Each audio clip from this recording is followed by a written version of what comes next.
కొట్టడం నాకు అలవాట్లేదు. దెబ్బతిన్నావు. నీ శీలాన్ని పాడు చేయగలనని నిన్నే చెప్పాను. చెయ్యవయ్యా, నా జీవితాన్ని పాడు చెయ్యి, నన్ను నాశనం చెయ్యి, చంపేసి నా శవాన్ని కూడా మా నాన్నకు అప్పచెప్పుకో. ఆయన నా శవాన్ని చూసి గుండాగి చనిపోతే నా ఆత్మ కూడా శాంతి ఉండదు. కమాన్, నా మీద కక్ష తీర్చుకో.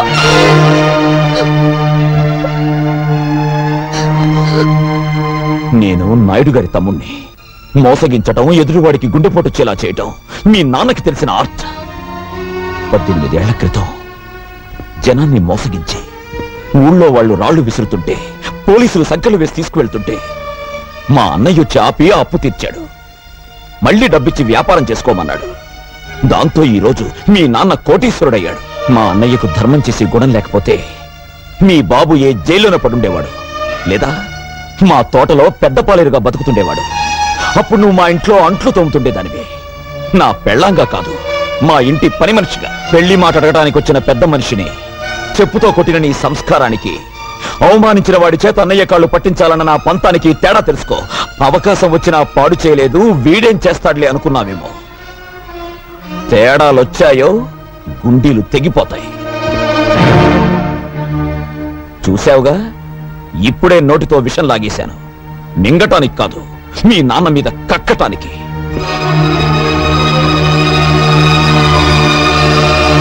ఇక్కడే కలుసుకున్నాము, ఎప్పుడో కలుసుకున్నాము. అబ్బో, మళ్ళీ పాట పాడావంటే సౌండ్ లేకుండా చంపుతాను నిన్ను. రే, ముందా కన్ను కట్టిన గత తీశారా? లేకపోతే టాడా కేసులో నిన్ను నన్ను అరెస్ట్ చేసి పోలీసులు ఎలా తిప్పుతున్నారు అనుకుంటా. సార్, నీకే వచ్చిందయ్యా? ఐడియా వచ్చింది సార్. ఇక్కడికి దగ్గరలో ఒక ఫారెస్ట్ గెస్ట్ హౌస్ ఉంది, ట్రై చేద్దామంటారా? ఎందుకయ్యా నువ్వు వచ్చింది?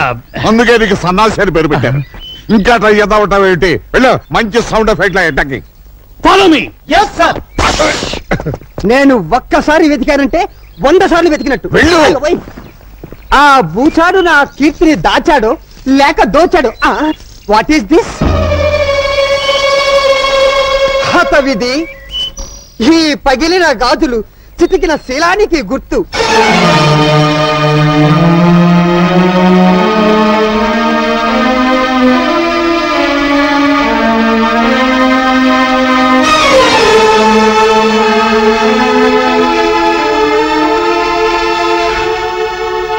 అమ్మా కీర్తి,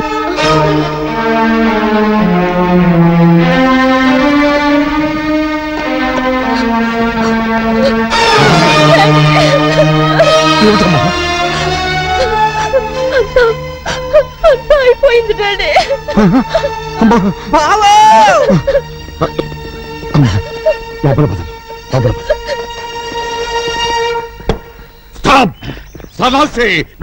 సార్, మీ అమ్మాయి వద్దు, రావద్దు. అయ్యో, మీకు తెలియదు సార్ వాళ్ళు. అదేంటి బావా అంత ఎమోషనల్ గా డైలాగులు చెప్తున్నావు? కొంప తీసి అక్కడ జరగకూడదు ఏమన్నా జరిగిందా? నువ్వు చూడకూడదు ఏమన్నా చూసావా? నిన్ను ముయ్యమన్నాను డోరు. ఇప్పుడు నువ్వు వెళ్ళవయ్యా. అయినదేదో అయినది అని నువ్వు ఆయన చేతులు పట్టుకున్నావంటే లోపల జంబలకి పంపేదో జరిగిపోయే ఉంటుంది. అబ్బా, ఓరి ముసలోడు, ఆ ఫారెస్ట్ లో ఏం పీగేవరా నిన్ను తగలయ్యా. ఆ పిల్లను చంద్రం ఎక్కడ దాచాడో కూడా తెలియట్లేదట. ఈ కుటుంబం వారు ఏం చేస్తారో నాకు అర్థం కావట్లేదు. కాపాడతాడన్నయ్య. అవునన్నయ్య, ఏ భక్తవత్సలో నీ కాళ్ళు పట్టుకున్నాడో అతనే నీ కాళ్ళు పట్టుకోవడానికి వచ్చాడు. నాయుడు, మన స్నేహాన్ని మర్చిపోయి నీచంగా ప్రవర్తించాను, నన్ను క్షమించు. 10 మందిలో నన్ను అవమానించి పోలీసు చేత అరెస్ట్ చేయించి ఈ ఊళ్ళో నా పరువు తీసి ఇప్పుడు 4 గోడల మధ్య క్షమించమని అడిగితే చేసిన పాపం పోతుందనుకున్నావా? పోయేలా చేయటం నీ చేతిలో ఉన్న నాయుడు. ఏ 10 మంది ముందు నేను చులకన చేసి మాట్లాడాను, ఆ 10 మంది ముందే నీ తమ్ముడు కాళ్ళు కడిగి నా కూతుర్నిచ్చి కన్యాదానం చేస్తాను. ఉప్పు కారం తిన్నవాడివైతే మళ్లీ మా గుమ్మంలో అడుగు పెట్టద్దన్న నా కూతుర్ని ఈ ఇంటి కోడల్ని చేసి దాని చేతే ఉప్పు కారంతో కూర చేయించి నీకు వడ్డించేలా చేస్తాను. నువ్వెంత పశ్చాత్తాపడ్డా ఫలితం లేదు భక్తవత్సలం. నా తమ్ముడు చంద్రానికి నా చెల్లెలు కుమార్తెనిచ్చి వివాహం చేయబోతున్నాను.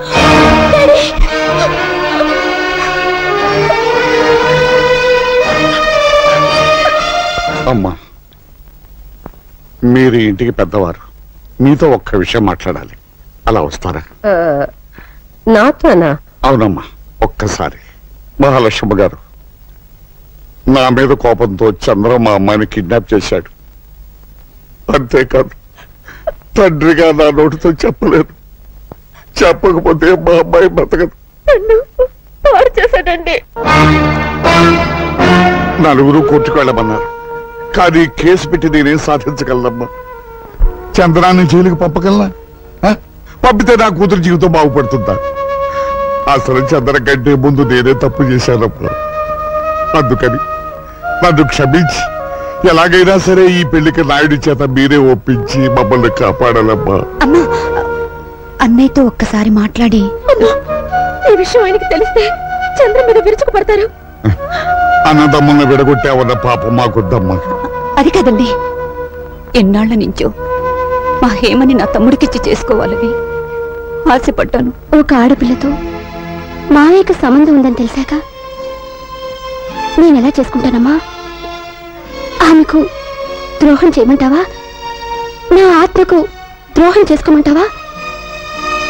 అమ్మా,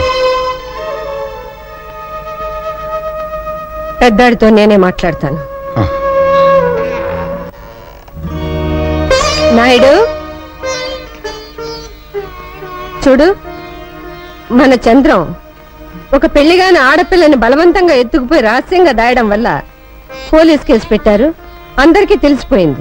అన్నయ్యకు జరిగిన అవమానం కూడా చాలా మందికి తెలిసిందిగా. దానికి దీనికి సామ్యం ఏమిటి బాబు? పరాయి మగాడితో ఒక పిల్ల ఒక గదిలో 2 రోజులు ఉందని నలుగురు వేలెత్తి చూపిస్తూ ఉంటే ఈ జన్మలో ఆ పిల్లకి పెళ్లి అవుతుందా? అందుకని చంద్రం ఆ అమ్మాయిని పెళ్లి చేసుకోవడమే ధర్మం. అమ్మా నాగమణి, అవునన్నయ్య,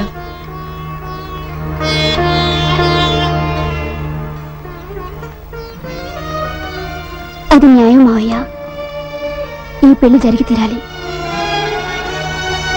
మీ అందరికీ లేని అభ్యంతరం నాకు తెలియదు. అలాగే కానివ్వండి.